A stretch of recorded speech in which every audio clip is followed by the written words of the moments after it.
Hello बच्चों, चलिए प्रश्न को पढ़ते हैं और समझते हैं। एक अनभिनत सिक्के को 4 बार उछाला जाता है और एक व्यक्ति प्रत्येक चित्त पर 1 रुपया जीतता है और प्रत्येक पट पर एक 1 रुपया 50 पैसा हारता है। एक इस परीक्षण के प्रतिदर्श समष्टि से ज्ञात कीजिए कि फिर से पढ़ता हूँ बच्चों। इस परीक्षण के प्रतिदर्श समष्टि से ज्ञात कीजिए कि आप 4 उछालों में कितनी विभिन्न राशियां प्राप्त कर सकते हैं। साथ ही इन राशियों में से प्रत्येक की प्रायिकता भी ज्ञात कीजिए। तो बच्चों हमें प्रायिकता भी ज्ञात करना है यहाँ पर। तो मैं सबसे पहले हम क्या कर लेते हैं, इसके लिए मुख्य अवधारणा लिख लेते हैं इस प्रश्न के लिए। तो प्रश्न के लिए मुख्य अवधारणा, मुख्य अवधारणा, मुख्य अवधारणा में देखिए प्रश्न हमसे क्या क्या जानना चाहता है, उस पर विचार कीजिए आप। सबसे पहले प्रश्न में हमें क्या करना पड़ेगा, सबसे पहले बच्चों हमें प्रतिदर्श समष्टि इसका ज्ञात करना पड़ेगा। ठीक है, तो पहला काम क्या होगा हमारा, प्रतिदर्श समष्टि ज्ञात करना। प्रतिदर्श समष्टि, ठीक है, पूरा लिख देते हैं, प्रतिदर्श समष्टि ज्ञात करना, ज्ञात करना, ये हमारा पहला काम होगा। दूसरा काम क्या होगा उसके बाद, विभिन्न राशियां, तो राशियां बताना है हमें। ठीक है, तो राशियां लिख लेता हूं इसको, राशियां, तो कब कब कितनी राशियां मिलेगी उसकी जानकारी हमें देना पड़ेगी। तीसरी हमारी मुख्य अवधारणा ये होगी कि हमें उसके बाद इसकी प्रायिकता भी ज्ञात करना है। तो ये सब बातें हम बारी बारी से ज्ञात करेंगे बच्चों। ठीक है, तो ये हमने थोड़ा संक्षेप में समझ लिया है कि हम इस प्रश्न में क्या क्या करने वाले हैं। अब बढ़ते हैं आगे। सबसे पहले हम क्या करेंगे कि हमें सिक्के को कितनी बार उछाला गया है, 4 बार। ठीक है, तो मैं लिख लेता हूं यहां से हल कि सिक्के को, सिक्के को 4 बार, 4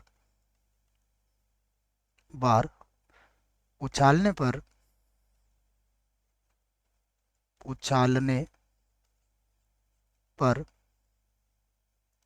प्रतिदर्श समष्टि, प्रतिदर्श समष्टि, तो प्रतिदर्श समष्टि को बच्चों हम किससे व्यक्त करते हैं, एस से व्यक्त करते हैं।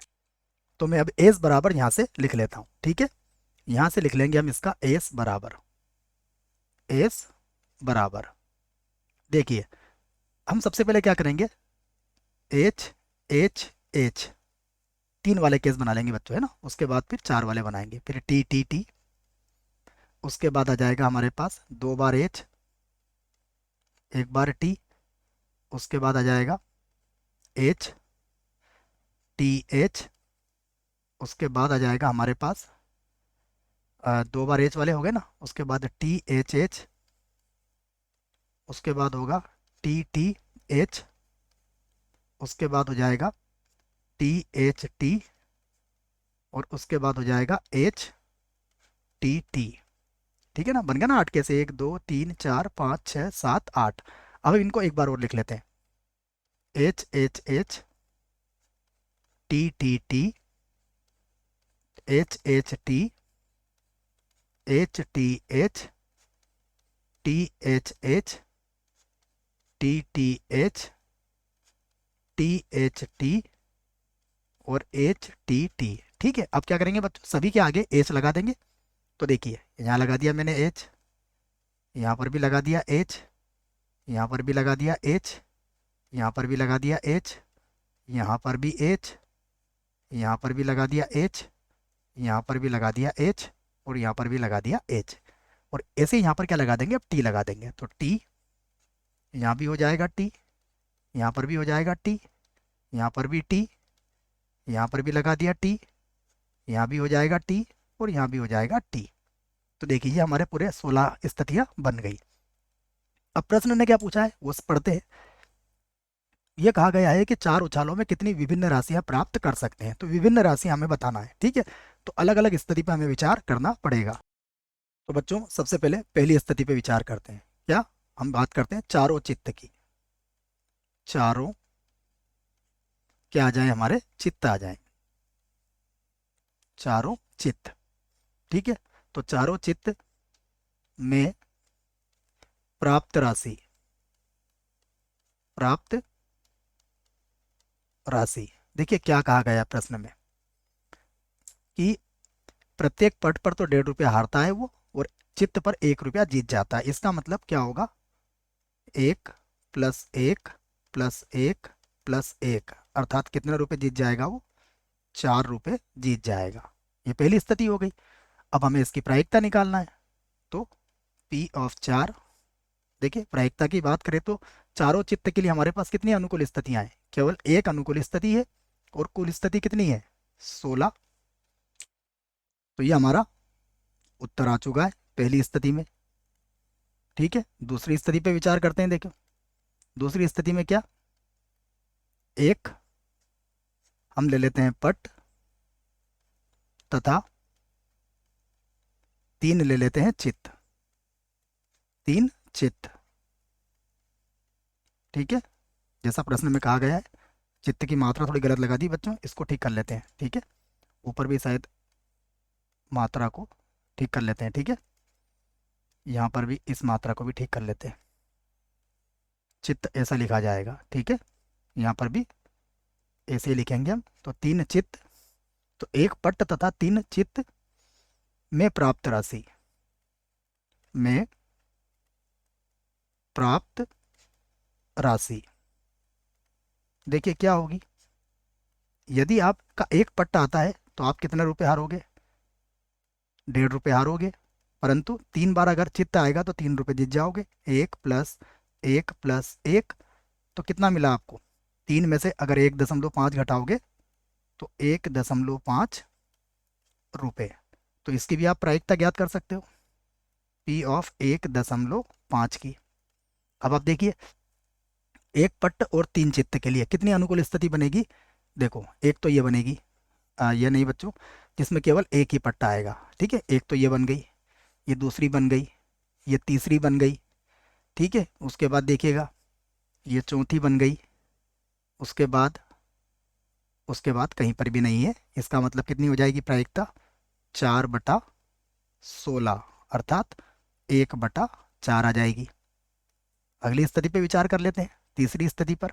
ठीक है, तीसरी स्थिति यहाँ से लिख देता हूँ मैं। क्या होगा, ये होगा 2 पट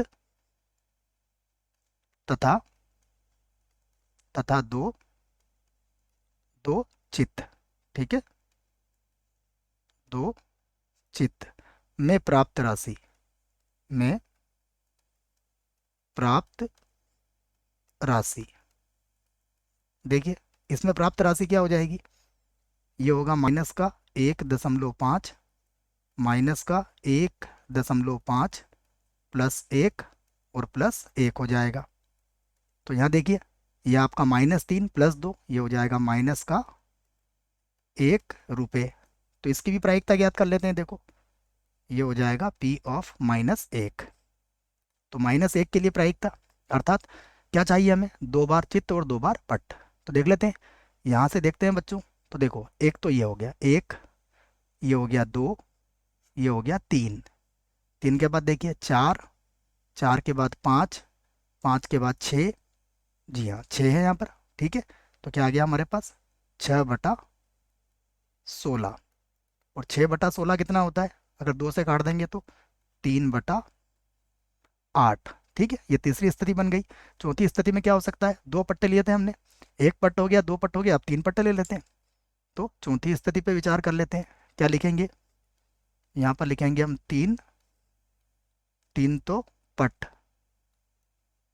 तथा 1 ले लेंगे हम चित्त, 1 चित्त में प्राप्त राशि, प्राप्त राशि। देखिएगा 3 पट्ट में -1.5, -1.5, -1.5 और +1।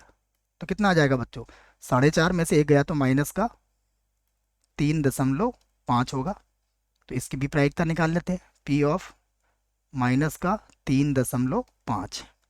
ठीक है, तो 3.5 के लिए देखिए कितनी स्थितियां बनेगी देख लेते हैं 3 पट्टे के लिए। तो 3 पट्टे के लिए देखिएगा, एक, एक के बाद अगर आप देखेंगे तो 2, और ये बनेगी आपकी 3, और ये बनेगी 4, ठीक है ना, 4/16। तो यहाँ लिख लेता हूँ मैं 4 और बटे में कितना आ जाएगा 16, अर्थात 1/4। ठीक है, ये भी हमारे प्रश्न का क्या होगा, उत्तर होगा। ठीक है, यहाँ भी हम चाहें तो इसको भी उत्तर लिख सकते हैं, ये सभी उत्तर है बच्चों, ठीक है ना, ये 1/4, ये भी हमारे प्रश्न का क्या है, उत्तर है, ये भी हमारे प्रश्न का क्या है, उत्तर है। ठीक है, ये भी हमारे प्रश्न का उत्तर है। पांचवी स्थिति क्या बन सकती है, पांचवी स्थिति ये बन सकती है क्या, देखो 3 पट्ट हो गए तो चारों पट्ट, तो चारों पट्ट में प्राप्त राशि, में प्राप्त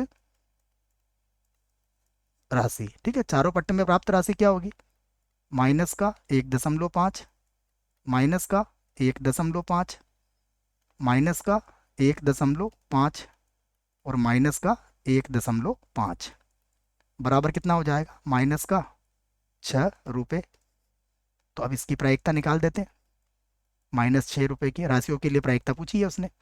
तो देखिए चारों पट्टे के लिए केवल एक स्थिति बनेगी, तो ये हो जाएगा 1/16। तो ये भी हमारे प्रश्न का क्या होगा, उत्तर होगा। सभी उत्तर बच्चों हमने दे दिए हैं। आशा करता हूँ प्रश्न का उत्तर समझ में आया होगा। धन्यवाद।